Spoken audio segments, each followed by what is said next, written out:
Now, I think that there are some broader regional issues that we need to deal with too. I mean, one of the lurking issues here is the nuclear capabilities of Iran. And if I had the clear answers, if any of us had the clear answers to exactly how you would keep Iran from becoming nuclear weapon equipped, we wouldn't be talking about this right now. But I think a maximum pressure campaign against Iran, economically speaking, until they actually fully phase out their nuclear weapons is a reasonable discussion and debate to have. I think we can avoid doing some really stupid things that we've done along the way, though, in the meantime, this year. Think about the discussion around transferring nuclear technology to Saudi Arabia. Now, why would you ever want, and Saudi Arabia, which got some of the deepest energy reserves in the world, clearly doesn't need nuclear plants, so that technology would be used for nuclear weapons. Why would you ever want the Saudi kingdom to have nuclear weapons? Well, it's even one step worse than that, right? We've done civilian nuclear technology transfers. I think we've done something like 27 deals with 43 countries. Yes. Saudi Arabia did not want the terms of those traditional civilian nuclear technology transfers because they require oversight and monitoring to make sure you're not using them for military purposes. So the idiocy of this, and it's not just Biden. I mean, Biden's idiocy is high, but there's Republicans going along with him to say that as a condition for getting Saudi Arabia into some type of expanded diplomatic deal with Israel, we were going to offer security guarantees to Saudi Arabia, and furthermore, that we were going to offer this nuclear transfer on terms that were different than the historical civilian nuclear transfers. So the idea is to counterbalance Iran, I assume. But actually, if you look at it the other way, we've had I'm not saying it's a comfortable balance of power, but there has been something resembling a balance of power. This is this summer we're talking about it, Tucker, and this is an uncomfortable topic, but we can't just dismiss the possibility that these two things are entirely unrelated. I mean, right when we have inserted our noses in to this, what I think is a terrible idea of a deal with Saudi Arabia, and I think many in Israel and otherwise agreed with me too, that transferring nuclear technology to Saudi Arabia on these differential terms and security guarantees, that shouldn't be necessarily what's required to drive Saudi Arabia into a peaceful deal with Israel. In some ways, we're the ones that just stuck our noses and tipped the scales in that balance of power if that Saudi Arabian deal were going to proceed. And then what do you get 2 months later? This disastrous attack. So I think that there are complicated factors at work here that we can take our own goals that we have scored in this process off the table. And then all of those savings from a war that we would have avoided, you know what Israel and U.S. can use it for? Protecting our own respective borders. I mean, that was a border crisis of historic proportion. But that was a national defense failure. I agree completely. And if it can happen in Israel, it can happen here too, by the way. And it is. And it is on the regular. Yes. So, but just to back up for one click, the idea that we would in any way abet a nuclear program in any country, particularly in Saudi Arabia, is so destabilizing and crazy.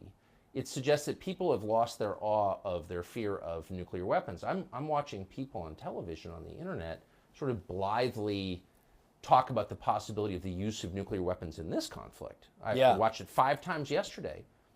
Can we agree that anyone who sort of throws out, maybe they'll use nukes, is insane? You'd have to be a mental patient to say something like that. Who are these people? I mean, either that or so profoundly ill-informed about what the consequences would be for the United States. And so I really can't speak for the mental state of some of these people, Tucker, who are viewing the expansion and nuclear proliferation to Saudi Arabia, or the consequences people of are saying, oh, this could go nuclear. If pushed, we'll go nuclear. They'll go nuclear. Go nuclear. Yeah. Think about the consequences. Millions died. Of what that would be. I mean, and the consequences of it are impossible to foresee, but we can guess. Yeah. So this is what frustrates me about where we are in this. And, the views I'm adopting here, I think from a political perspective, a lot of people have advised me, this isn't really where you want to go. I think somebody has to step up and actually ask the questions that other people are too afraid to ask. What are the consequences of the biggest thing that's about to happen?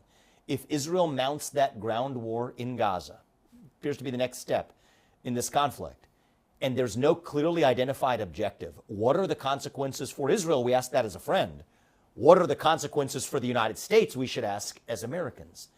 And I think there's a better way. There may be multiple better ways to do this, but we're not going to get there unless we have actual unfettered debate on the merits.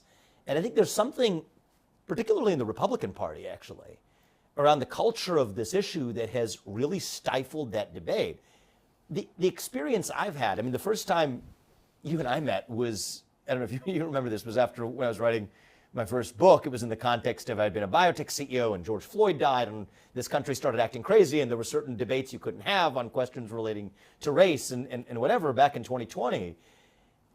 I remember what that felt like. It was a speech suppressive environment where there were certain debates you weren't allowed to have. And many on the left would call me racist as a way of silencing open debate and believing in colorblind meritocracy. It feels really similar. It feels really similar in a different way right now where isolationist has become the new racist, a new label to use as a substitute. Bigot, saying that you hate Israel. Exactly, or whatever. You could fill in the blank for whatever the silencing label would be. Pro-Hamas, ridiculous. Anti-Israel, ridiculous. But to use that to silence debate on the merits, and whether that comes from the left, the right, it doesn't much matter. That's, I think, the ultimate form of anti-Americanism. Yeah, I have to say, if you're attacked for asking what's good for the United States and asking that as an American who's trying to lead the country, if that's considered out of bounds, if you're being denounced by Republicans for saying that, roundly, then the whole America First thing was just a lie. Yeah, I think it wasn't a lie when it comes to the people of this country. I think a lot of the people in the leadership, though, would like to believe it was a lie, like to believe that it was a passing phase, an attachment to one man, where this is a broader vision that goes beyond. Well, it's just common any sense. Individual. If you live here and you've got children, put this country first. Well, that's your job. Yeah, it's your moral obligation. It's a little weird that people are picking sides, and the Capitol got invaded by these lunatics, pro-Hamas lunatics, and then people are taking the pro-Israel side. But I haven't heard anybody say, well, I have views on all this, and I like Israel better than Hamas, but ultimately I'm for America. Mm-hmm. Why? That seems like the natural position for Americans to take. I think it's the more trustworthy position for Americans to take, not only with people at home, that's the moral obligation of an American leader. It's also more credible. If you're one of America's friends abroad and you say that I irrespectively and unconditionally stand with you regardless of my national interest, even if I'm sitting as somebody in Israel listening to an American say that, that's not credible. That's obviously fake. We said that to Ukraine. Yeah, we said that. Don't believe us when we say that. Yeah, it doesn't make any sense. And our adversaries I think we can draw clearer red lines when we're just honest about the fact that U.S. leaders should act in the U.S. national interest. And the fact that that's become controversial, I think, shows how far our mistaken foreign policy establishment has come. But there's a better way to do this.